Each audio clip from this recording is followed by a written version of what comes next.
I thought I knew the silence of the West, until this morning, when she was naked, clinging to the fence, and the cup on the porch left another ring of gray water. The trapdoor under the kitchen breathed very faintly. If the fence still trembles after the wind has died, then what is keeping time? Don't look away. Every answer leaves white salt. The morning had no bird sounds, only the wind, drawn into threads, rasping against the barbed wire in the corner of the fence, and curling back like a long breath that refused to end. The coffee cup in my hand had gone cold long ago. The black surface laid a dim mirror over the sky. I was about to finish the half-sip left when I saw her, naked, gripping the fence rail tight, head bent close to the wood as if someone were whispering in her ear. Hair clumped in strands, matted with blood, dry brown-red patches stuck to her knees and palms mixed with dust. She didn't look at me.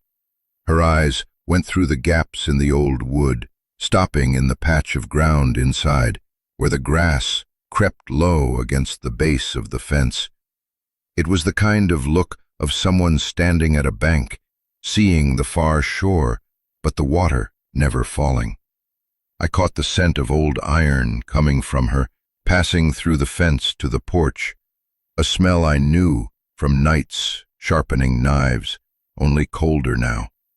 I stayed still.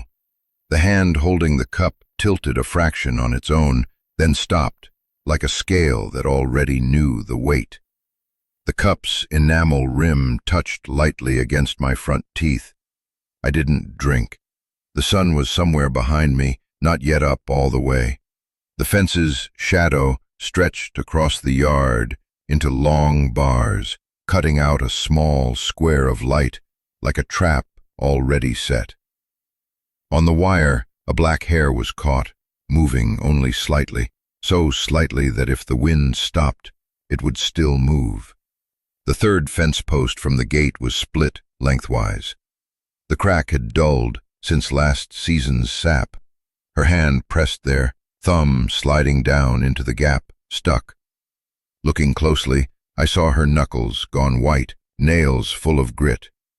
The ground under her feet was dotted with red, not in streaks, like someone had patiently dabbed a brush onto dry earth.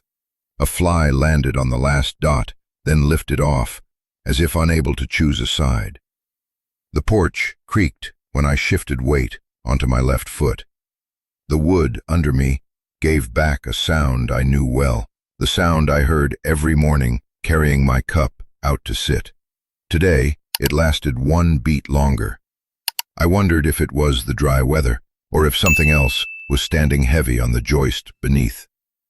In my mind, I had just thought of the metal lip of the trap door under the kitchen, the floor hatch I hated hearing, breathing.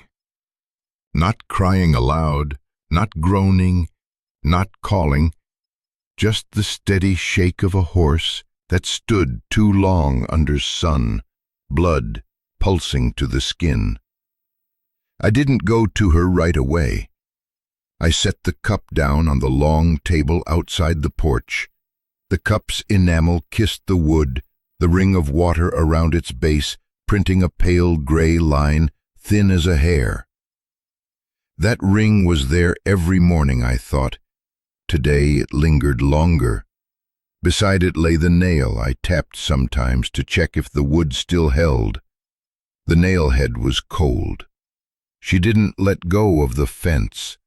When the wind shifted, something stuck to her forehead, caught the light for an instant, then went dark. I saw her neck pricked with tiny dots, not clear if from thorns or dried salt. An ant crossed the wood, reached the dark sticky patch, turned back, climbed into the crease of her fingers, and vanished into her hair. I heard the wet scrape of her tongue pass across the roof of her mouth, like someone trying to swallow when the throat is blistered. I turned, opened the door, stepped once into the kitchen. The door pushed out without a sound. The sound lay under the floor, where the trapdoor waited for the right spot, the right weight. I moved slowly so it wouldn't speak, but couldn't avoid it. A dry thunk sprang up from the iron hatch beneath the rug, not loud, not soft, just enough to change the color of the quiet in the house. Martha's wool blanket was folded in thirds on the bench beneath the window. Since the day we buried her, I'd scored the wood edge with my thumbnail where the blanket sat. The mark had gone smooth with shine. I touched the blanket, smelled the old oil still clinging. On the wall opposite, the rifle hung at an angle, the stock brushing a nail jutting out. I didn't look that way.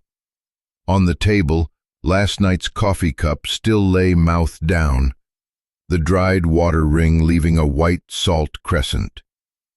The wind curled through the kitchen door, lifting a corner of the rug. Along the trapdoor's edge, a line of fine dust lay like millet seeds, stuck fast. Only one spot was wiped, as if a finger had passed there, then stopped right at the rim. I bent to pull the rug back in place, my hand halting when the nail of my finger touched the cold iron lip. That cold didn't belong to this hour of the day. I pulled my hand back, took the blanket, and returned to the porch. The coffee cup on the table still had its gray ring. In the cup's reflection, the sky quivered very slightly, as if something had just crossed the yard that I couldn't see. I reached inside the blanket. Her left still clung to the fence gap, joint stiff as a nail driven too deep. She tried once to pull it free, couldn't. She didn't cry out. The skin trap there bruised like an apple pressed hard by a thumb. "Don't let them take me back," she said. Her voice sounded like dry stones rubbing in a jar. Not high, not low, a sound that needed no answer. I looked toward the trail, no one.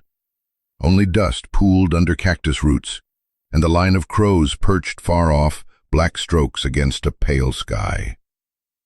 But her words lay down on the wood and stayed. The fence under her hand cooled a shade, as if the wood knew fear. I slipped 2 fingers into the gap, eased her wrist, slid the skin free from where it caught. The skin popped loose, weeping a thin yellow fluid. She didn't flinch. I freed her hand from the gap, but her thumb still touched the nail head jutting from the rail, holding it like a small hook of thought. She pulled the blanket higher, over her throat. Beneath its edge I saw a thin fishing line wound at her neck, with no pendant. It held a single, red speck of dust that trembled once, then lay still. The way that black hair on the barbed wire had trembled when the wind had stopped. I looked into her eyes. No water there, only 2 dark stains at the corners, like someone had drawn them with lead. Then the wind smudged away the rest. I lifted the coffee cup, meaning to offer. Habit stopped my hand halfway. The water inside was no longer something to offer anyone. The smell in the cup was of soaked old wood, of last night's hearth ash, of a trace of salt like sweat. I set the cup on the fence post. A new gray ring printed beside the old. 2 rings side by side, not touching, like the 2 round marks I'd seen on the belly of the cow that died of thirst last season. The marks left when something had been set there and taken away. She pulled the blanket tight at her chest. Her right shoulder twitched when the wind slid through, lifting the blanket's edge a fraction. I saw beneath it the bruise in the shape of a hand, 5 branches of purple paling out. She shifted closer into the fence, her back almost pressed to the wood. The fence seemed to lean back toward her, or maybe my eyes made it so. On the crossrail, the knife notches from years when I was younger showed clear, each cut a dry season. I remember I once promised to carve a new notch whenever the sky had gone 30 days without rain. The last notch broke off halfway. I can't recall why I stopped. Inside the house, something shifted, not a person, something light. Could be hair hanging on a nail, could be wind lifting a corner of the kitchen rug before letting it fall. But the sound chilled my ears. I thought of the trapdoor's edge, of that thock, shallow groove where my heel rested, not on her. No, she answered at once, her left hand automatically finding the same gap in the wood. The thumb she'd just freed was already red again. Here. I looked at her hand clamped to the fence, small, tendons fine, but stubborn. For a moment, so brief, it might be something I invented. I saw those knuckles carved into the wood, part of the post itself. If someone swung a hammer to pry them out, I couldn't be sure where wood ended and bone began. The wind slid over our heads, carrying the scent of iron, damp wool, and another smell, the sharp pitch of fresh sap. I swept my eyes around the yard. No resin buckets, no newly cut pine stumps. The smell still came, like when someone plugs the mouth of a spring and sap seeps from the side. From where?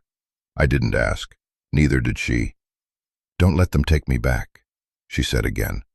The voice unchanged, like dry stones knocking in a jar. From where I stood, I saw our two shadows shorten on the ground, then stretch, then shorten again. The sun wasn't fully over. There were no clouds. So why did the shadows change? I blinked, imagined a thin cloud passing unseen, or something standing between us and the sun. Something that left no shadow of its own, only altered the shadows of others.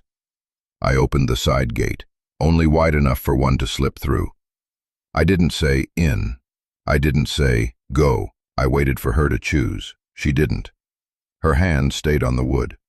I left the gate at the middle notch, the notch I kept when I was still alone. The latch stuck once, then fell into place. Inside the house, the trapdoor made a faint sound, like someone under the floor tapping a fingernail against the iron rim, once. I stepped back onto the porch, lifted the coffee cup, meant to drink, then set it down again. The third ring of water printed beside the other two.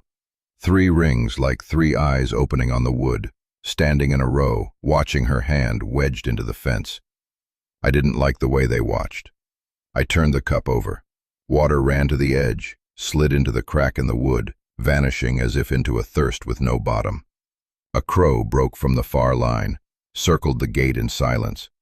It didn't call. Its wings tore the air with a faint sound like cloth ripping. She didn't turn her head. Her face stayed toward the patch of grass inside the fence. What was there? Nothing. Or something without a name.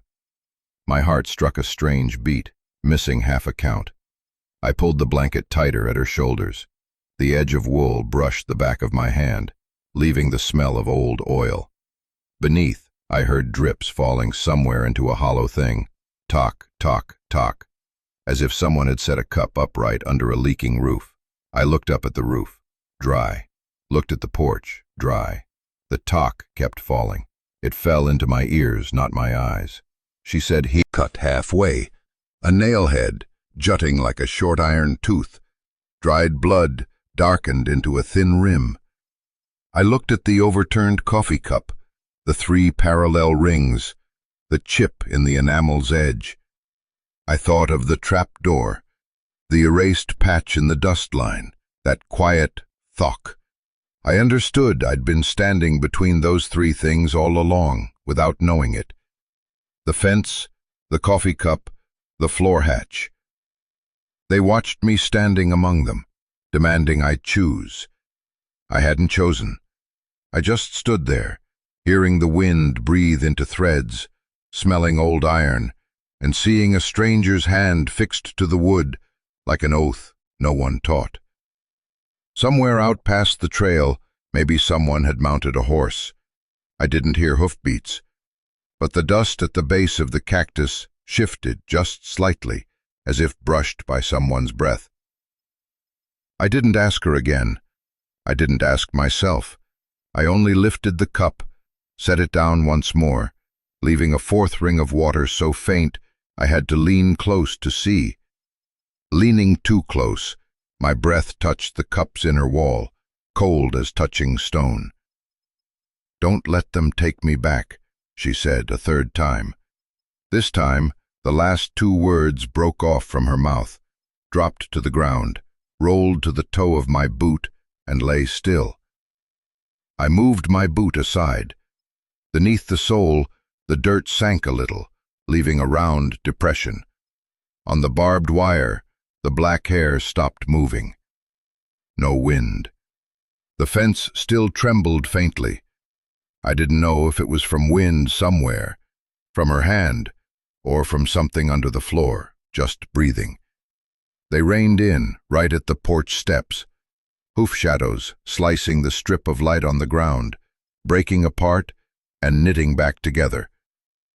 The lead man's face wasn't old, but at the corner of his mouth, a crust of dry salt lay in a fine white line. I knew the kind who drank in the morning. He didn't look at me first. His eyes skimmed the porch roof, the bucket swing, the nail I used to tap wood, then stopped at the second coffee cup, sitting square on the railing. That cup was empty. Not a drop in the bottom, but a pale gray ring wrapped the wood under its base, like chalk someone had drawn. I couldn't remember when I'd set that second cup there. Maybe last night, waiting for the wind to die. Maybe longer. They studied that ring as if it were a branding iron mark on a steer's hide. The man on the right lifted one corner of his mouth, not into a smile. "Looking for someone," the one in the middle said, his voice flat.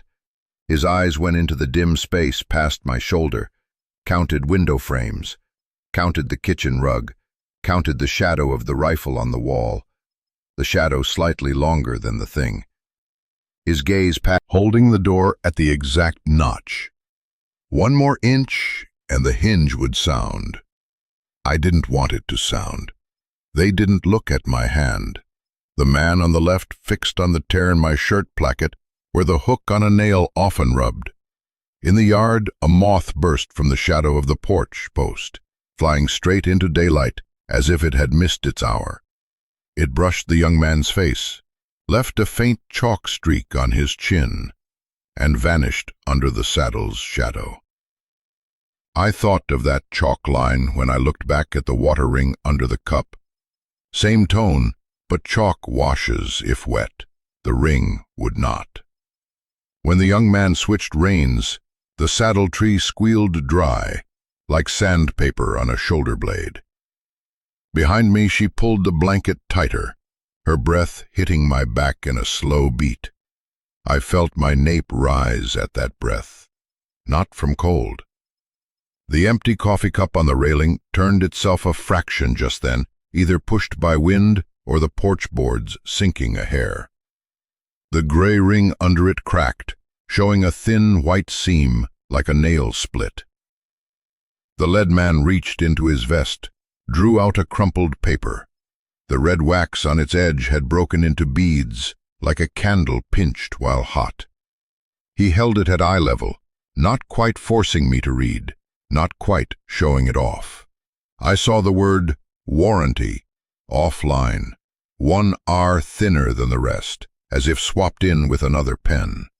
When he said stolen property, his right middle finger slid along the gun's grip, as if wiping away a speck of invisible dust. I didn't dispute the paper. I said, "Turn back." That was all. The sound stood between us a moment, then went away like wind, leaving a door crack, pulling the heat from skin. The man on the right gave a short laugh, the kind that grinds grit between teeth. The man on the left pretended to watch the horizon, thumb rolling a chip of skin at his trigger guard. On the leader's chest, a coin-sized piece of metal was stitched loose, catching a dim gold light. That gold licked the rim of the empty cup on the railing. For an instant, the gray ring at its base looked like a chipped moon just risen. "She's my boss's property," he said, but his eyes stayed on the cup. I didn't look into his eyes. I looked at the fence, the split post, sap darkened, my half-cut notch from years ago. I looked at her hand on the nail head. The skin had peeled, but the thumb stayed in place, like a latch on a door I couldn't see. In the kitchen, the trapdoor made a sound, not the thock from before, but a pressed cluck, like someone's tongue against their palate. In that moment, the words "stolen property" on the paper passed before my eyes and split into two beats. Stolen slid away, had opened its ears. "Turn back," I repeated. This time the sound was flat as a coin, unable to roll on wood. The young man on the left no longer watched the sky. His hand slid near the trigger. At his eye corner, a patch of old, dried blood, brown, shaped like a swallow's wing. I thought of that shape at the exact moment the wind caught, then stopped short, as if held by the neck. Her blanket's edge fluttered. I smelled fresh sap with no source rising from somewhere under the floor, flowing into the kitchen through the rug's edge, mixed with the smells of wool oil, ash, cold coffee. Two guns came out of leather at once, clean as shears opening. I don't remember when I'd lifted mine. My finger squeezed once, the butt kicking light into my wrist bone, the muzzle heating by a thread.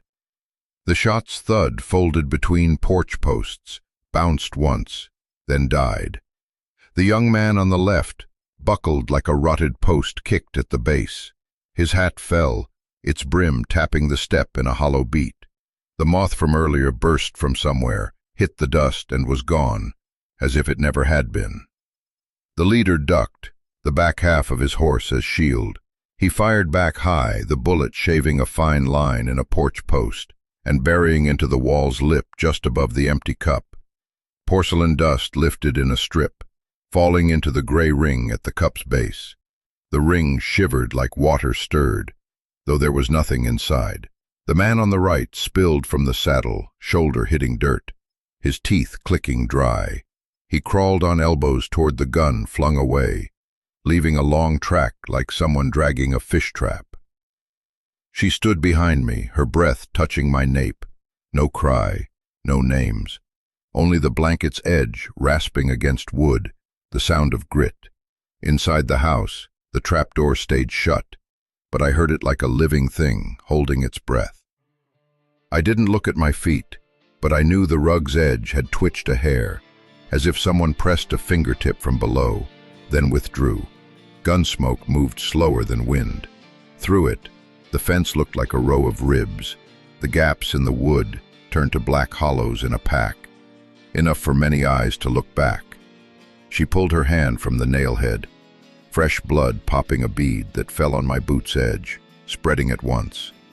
The next bead didn't fall, as if caught mid-air by someone unseen. I lowered my gun half an inch, then raised it again. The leader still crouched behind the horse's belly, his eyes pinned to the empty cup on the railing. I knew because the coin on his chest had stilled at the exact point of reflection. "Go," I said to him. I didn't say it a third time. I shifted weight to my right foot so the stock wouldn't slap my wrist bone again if I fired. The wind breathed back a thin thread, enough to make the black hair on the barbed wire tremble once. On the porch the cup's shadow lengthened an inch without the sun moving at all. I heard my heart beat in the back of my hand, each thump. Under the floor, another beat answered, slower, deeper. Maybe the wood swelling from heat, maybe not. I looked over my shoulder. The trap door lay flat, as if it had never been opened. If anyone asked, I'd say, it hasn't opened. But my ears remembered one fuck and one cluck, and now it was still.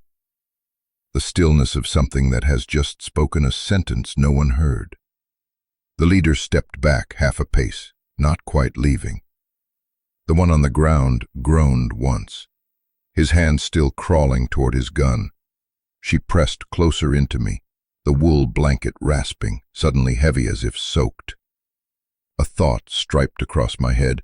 If it rained now, the water would run down the railing past the cup's base, into the 3 gray rings, and stand there, not overflowing, not draining. And somewhere below, maybe something was thirsty. I shifted the gun's barrel half an inch aside, waited for the leader to choose. He looked at the cup, looked at the gray ring, looked at the fence, looked at her hand, then looked into my eyes. Once, short, enough for me to know that in his eyes, I wasn't anyone at all. Just a gate closed at the middle notch. I left that notch as it was, not open, not latched. In the distance, the three dust columns from before had merged into one thin smear across the sky, or my eyes had blurred them.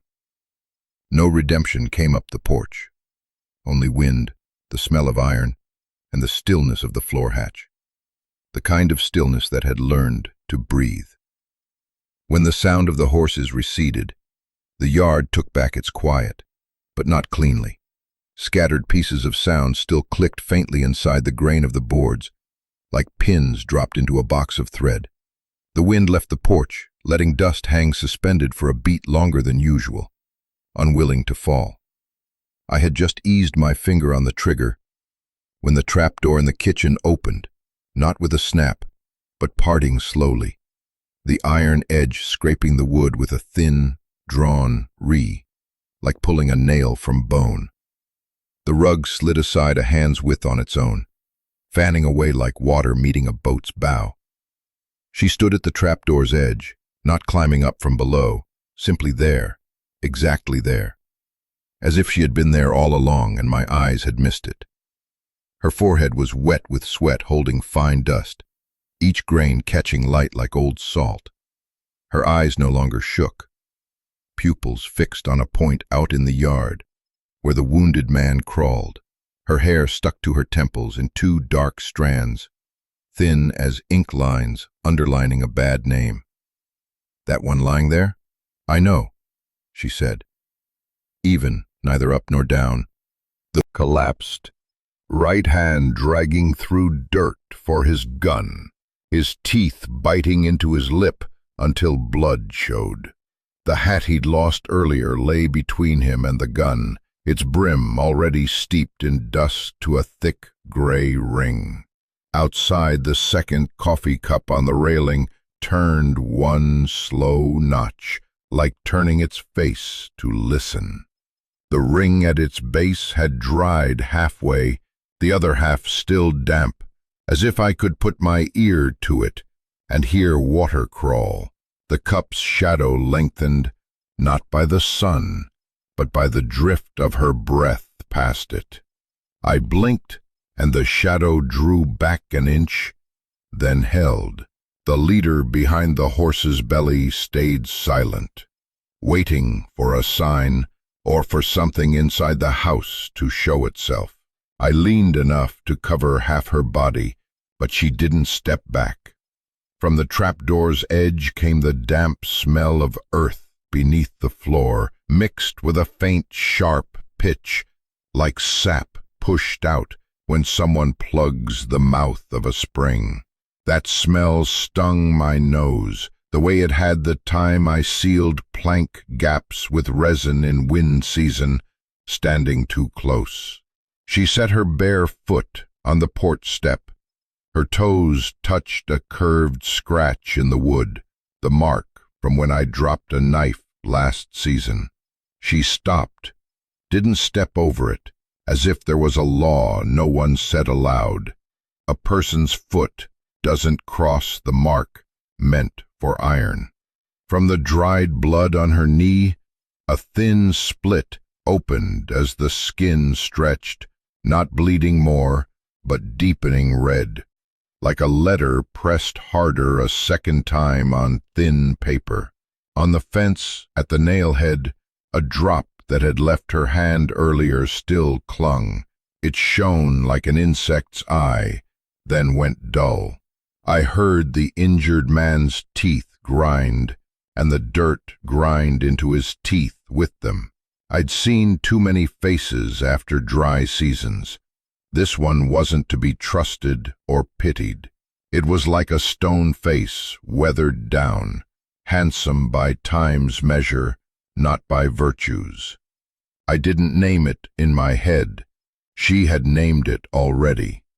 "Give," she said, holding out her palm, lines of dried salt, etched like wood grain.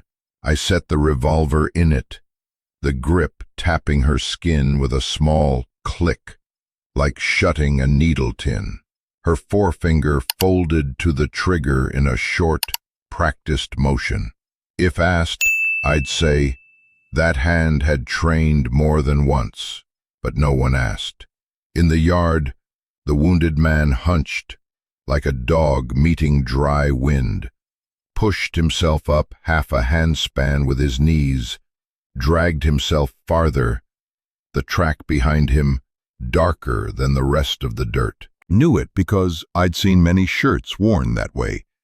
I heard a break, not bone, but something old and rotted letting go. No one had time to say, "Don't." She stepped once more onto the porch, the blanket's edge rasping on wood, heavy as wet. I looked at the sky, no clouds, but a shadow past the doorway, like someone snapping open a sheet of thin gray cloth, then folding it away. She didn't look at the body. She bent slowly, picked up the name with her mouth. Sarah. The name fell from her lips, touched the floor, rolled once to the table's leg, stopped like an old coin. Mary. The second name was thicker, stabbing an edge into the wood, leaving a fine line. No one heard but the house. The house heard because right at the trapdoor's edge it quivered once, so slight I thought it may wind through, but the kitchen window was shut. The man behind the horse hissed low. No curse, no threat, only the wind moving through a throat unwilling to swallow.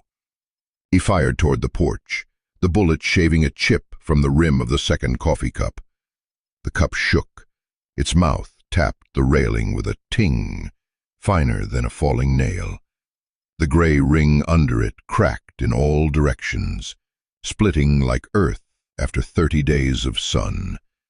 The cracks crawled out from the cup, over the wood, stopping at her toes, as if halted by an unseen order. She pressed the gun again, but didn't fire. Her eyes slid from the corpse to the hat, to the chipped rim, to me, and stopped at the fence, at the split post. I saw her left palm tighten, remembering the nail head's place. She closed her eyes for one short beat. When they opened, the pupils were darker, shrinking the whites around them. It looked like smoke had hollowed them. I heard under the kitchen a very soft blup, like air breaking in an old buried water pipe. My house had no working well. The spring died in a drought years back. The sound repeated once, twice, then quit. I didn't ask, because asking would make it true. I stepped half my body between her and the remaining man. Now he was only a shadow slumped against the horse's belly, stretching and shrinking with the animal's quick breaths.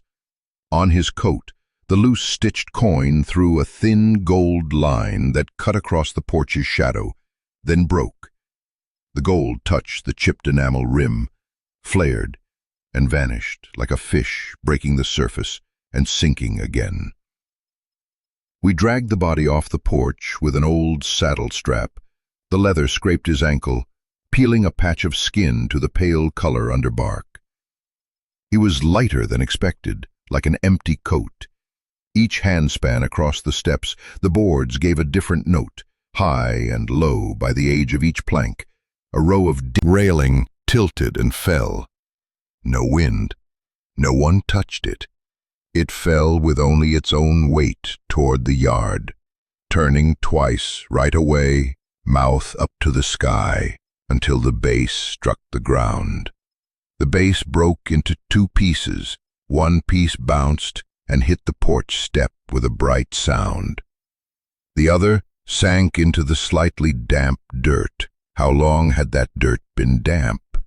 Leaving a round mark. The bit of water that shouldn't have been there, yet was, spilled out fast, spreading into the shape of a horseshoe with two even branches, as if pressed there. The shape stayed, didn't soak in, like drawn with oil ink. I knelt, touched a fingertip to the water's edge. Cold. Cold not of morning, not of wind, but of iron. When I pulled my hand back, a pale white ring clung to the skin, slow to fade. She looked at the horseshoe shape without blinking. On her lips, a third word almost came, then turned into breath, clinging in the air, near her teeth, like mist. I couldn't hear it. The house did, because at the trapdoor's edge came a faint cock, like chalk scoring a board. I looked up. On the horizon, dust returned. Not three, more. They joined into a dark seam like a rushed stitch across the sky's cloth. And in the middle of that seam, something swayed evenly. A yellow flag tied to the muzzle of a rifle. Not the gold of metal, but the faded yellow of cloth steeped in sweat, heavy with human scent. It beat in wind while the grass did not. I tried blinking to see if it would stop, like the cup's shadow earlier. It didn't, but the whole horizon edged back, like a wooden wall pulled out another notch. The man behind the horse's belly looked at the flag. In one beat his eyes changed, not to fear but to calculation, but too late. She lifted his hat, placed it on his chest, turned it so the bullet hole in the brim faced the gate. A small, clean act, like setting a bowl in a cupboard. I cleared the broken cup, picked the shard up, set it on the porch step. The cut rim showed cracks running like a dry map, rivers gone to dust meeting at the edge. I didn't wipe the horseshoe water. It didn't belong to the living. It belonged to something that had arrived before anyone named it. Dust thickened. The yellow flag caught for a half-second, as if snagged by an eye. Then beat twice hard, a signal. Hoofbeats not yet in earshot, but the dirt under my soles sank a hair, as if a hand from far away pressed its palm to our ground. I turned toward the house, looked at the meant to go in. We stood on either side of the horseshoe in water that wouldn't dry. The yellow beating out there pulled the fence's shadow in until it reached our feet, shadow covering the water mark. In shadow, the horseshoe darkened. I lifted the rifle's stock against an old bone in my shoulder. The smell of iron and sap mixed into that unnamed drought-season smell. On the railing where the second coffee cup once stood, the gray ring remained, pressed in like the cord mark on a round neck. I set the broken shard there, fit to shape. The shard sat as if it had always been placed. From under the floor a breath, very slow, or imagined, climbed my leg, cold. The yellow flag moved another notch closer. There was no salvation on the flag. Flags only say, they belong to another law, with seals, with signatures, with drum music. The fence didn't change shape, but in my eyes, every knot in the wood was a quiet, watching eye. The trapdoor made no sound, but its silence now was like a mouth closed after swallowing. I tilted my head to hear closer into the space between hoofbeats not yet come. In that space I heard the two names she'd thrown to the floor, still rolling somewhere under the table, refusing to stop.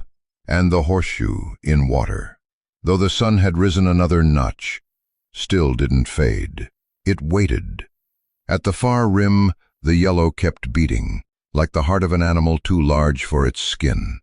I held the gun, made no holy sign, spoke to no one dead, only waited for the dust to come close enough to hear the sand between its teeth. She looked at me. Colt will use them. I didn't ask, how do you know? The wind had already carried the smell of old iron into the kitchen. We stepped back into the cabin. I set the trapdoor in place, not locked. Outside, hooves struck dry ground, steady as knuckles on a coffin lid. The broken coffee cup stayed where it was. The horseshoe of water dried to a white rim. The fence outside threw its shadow all the way to the porch step. The hoofbeats stopped. An unfamiliar voice called her name. She didn't look at me. Her left hand slid back into the fence gap. From where I stood, the trapdoor in the kitchen opened a narrow crack, the darkness below seeming to offer another way, not down into earth, but farther down still. The rug's edge in the kitchen caught on my boot toe. I eased it free, pulled it back into the trapdoor's frame, and set the hatch in place. I didn't lock it. The iron bar lay right there, within reach, cold. I left it as it was, like leaving a thirsty mouth half shut, half open. Outside the door, hoofbeats began to come clear, not echoing, not loud, but steady, as if someone tapped a coffin lid to check the boards. Each beat passed over the table's wood, leaving a ripple like a water vat. Enamels cool, soaked into my palm, like pressing my hand to a stone just pulled from a grave. She stood at the kitchen's threshold, her eyes level with the floor. Her bare feet left faint marks on the streak of ash I hadn't swept. Each time she shifted weight, the ash shifted a fraction, making two lines that crossed. No need to read her mind. I knew. She was measuring a retreat, not a run. Out there, someone spoke, the words not clear, only the cadence falling into each other, flat as paper. On the upper shelf, the oil lamp tilted a hair, its wick darker. I hadn't lit it. The smell of oil reached my nose like smoke, unburned. We hadn't cleared the porch. The broken coffee cup still lay under the step. The horseshoe of water had dried to a white rim, set deep like salt left after a season. I went to the step, ran a finger across it. The salt clung to the nail, stubborn. When I spread my hand, all 5 fingers showed a faint white, like the 5 purple branches on her skin. I wiped my hand on my pants. The white stayed, not ordinary salt. The fence outside threw its shadow all the way to the porch step. The cross rails turned into black bands across the wood, stacking over my old knife cuts.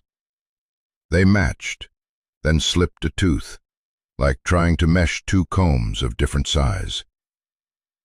At the split post, the shadow was hollowed out, like a mouth of a hole.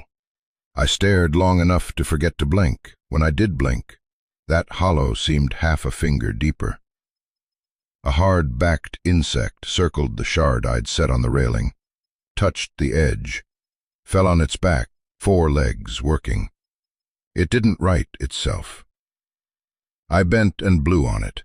It turned halfway, then lay still. In the yard, the saddle strap still looped the dead man's ankle, the strap swinging in the wind, each arc snagging midway as if on a tight thread of air. On the step, the white residue glinted like a needle tip catching light. The sky then had no direct sun. I set my heel on the fence shadow's edge, tried to measure if its length followed the sun. It didn't. It followed the hoofbeats. Each time a strike on the ground came closer, the shadow lengthened by a thread. As the beat moved away, it shortened by a thread. I stepped on it. The shadow didn't change. It wasn't mine. The hoofbeats stopped. Not all, part. The rest set a circle, holding distance. A strange voice called her name. He spoke with the kind of accent of someone not born here, but long enough to hide it. Consonants breaking where locals wouldn't. The yard, the yellow flag beat twice, then stilled, like a hand signaling. I heard a gun being cocked, but not from the gate's direction, off to the left, where the low stone bank was, the one where I set traps for mice. Someone had come from there, or had been there. The lamp on the shelf tilted another half measure, like an ear leaning. I put my hand out, not to hold a gun, just to touch the tabletop, where 3, then 4, gray chalk water rings met. The rings linked into a chain. In my eyes, the chain became a real one, passing through the tabletop, down the legs into the boards. She pulled the blanket close, not for warmth, to hide the bruises not yet turning color. I knew because the blanket's edge moved lightly over unmarked skin and paused a fraction over the bruised. She kept her eyes outward, unmoving. I wanted to call her by name, but there was no name left to fit her without cracking. From where I stood, the trapdoor in the kitchen was open a slit, like lips drawing in air. I couldn't remember if I'd left it so, or if it was so on its own. The darkness beneath wasn't the kind that led down to earth. It was the kind that opened deeper than earth, deep like a hollow running straight, no bottom to throw sound back. I bent, put my hand near the edge. The skin at my fingertip burned as if meeting the cold breath of a large, still animal. From below, a faint upward draft slid in, carrying a nameless smell. Some salt, some sap, very little smoke, and something like coffee before the water. Beans still dry, refusing wet. I knew it because I'd kept a whole sack through a wet season once. Opened it to find the damp sunk to the core. Here there was no damp. The dry was sharp enough to break into powder in the nose. Out there, the voice called her name a third time, short enough to make a crow flap its wings. Inside, the table trembled thinly, the overturned cup rolling half a turn, its chipped rim catching on the salt ring, making a cack. I put my hand on it to keep it still, and saw the trapdoor's slit widen by a hair. No one pushed. At the slit's edge, the fine dust line I'd seen before was gone, replaced by a thin black line like a charcoal stroke, running long and dropping into emptiness. I looked at her. She still kept her hand in the fence gap, like someone holding her own heartbeat. I looked at the white dry horseshoe on the porch, saw its edge change, the inner face flaking into fine powder that wouldn't blow away, hanging, then falling upward. I looked at the yellow flag holding still for a second, like an illustration. I looked into the dark slit. It opened not to where things are buried or hidden, but to somewhere else, where sound goes and never comes back. I didn't ask where she wanted to go. I didn't say hide. I didn't say stay. Cattle. Outside, someone gave a signal. Inside, the slit drew in another faint breath. I stood between 3 things: the fence, the cup, the trapdoor. They waited.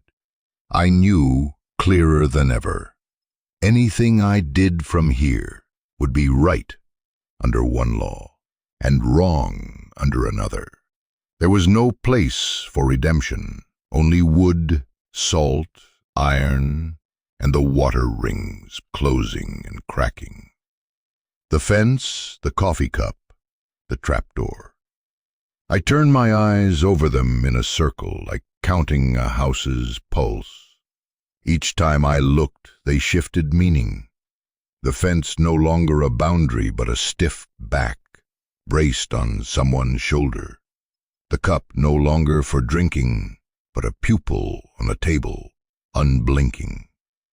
The trapdoor, no longer a floor hatch, but a mouth, holding breath, only drawing in. I stayed still until my legs numbed, then shifted half a step. The shadows of the 3 things stretched and drew back, not with the sun, but with the quiet between hoofbeats, outside. On the table's edge, the old gray water ring overlaid with specks of white salt.